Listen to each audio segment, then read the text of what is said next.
মীরার উপর রেগে গিয়ে অপর্ণার সাথে খারাপ ব্যবহার করলো আর্য। হ্যাঁ বন্ধুরা, আমরা এমনটা দেখতে পাবো চিরদিন তুমি যে আমার ধারাবাহিকের আগামী পর্বগুলোতে।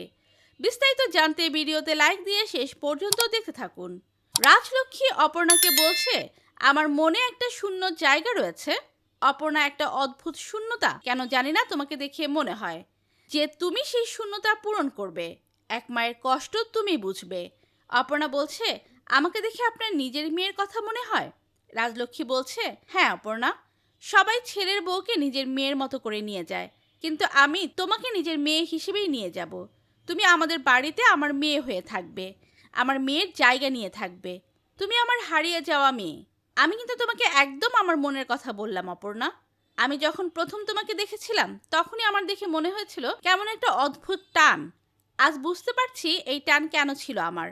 নিজের মেয়ে ছাড়া তোমাকে আমার আর কিছু মনে হয় না অপর্ণা। অপর্ণা তখন জিজ্ঞেস করে, কি হয়েছিল ওনার?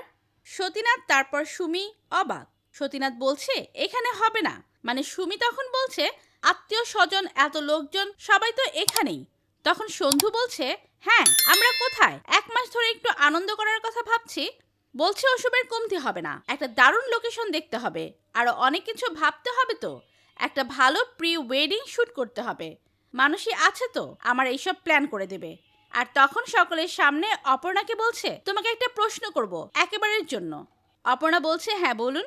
তখন আর্য অপর্ণার হাত ধরে বলছে যে, তুমি সত্যি আমাকে বিশ্বাস করো তো? সত্যি খুশি তো আমার সঙ্গে? অপু তারপরে আর্যকে বলে, সব কথাবার্তা হয়ে যাওয়ার পর রাজলক্ষ্মী সতীনাথদের বলছে, এবার আমরা আসি। সতীনাথ বলছে, কিন্তু বিয়ের ডেটটা তো জানা হলো না। তখন রাজলক্ষ্মী বলছে, ঠাকুরমশাই ওদের কুষ্টিটা দেখেনি, তারপরে আমি একসময় করে জানিয়ে দেব বিয়ের ডেটটা।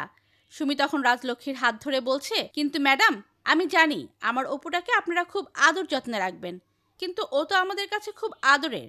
রাজলক্ষ্মী বলছে, চিন্তা করবেন না, আমি আপনার মনের অবস্থাটা বুঝতে পারছি। তো বন্ধুরা, পরবর্তী আপডেট সবার আগে পেতে সাবস্ক্রাইব করুন আমাদের চ্যানেলটি। ধন্যবাদ।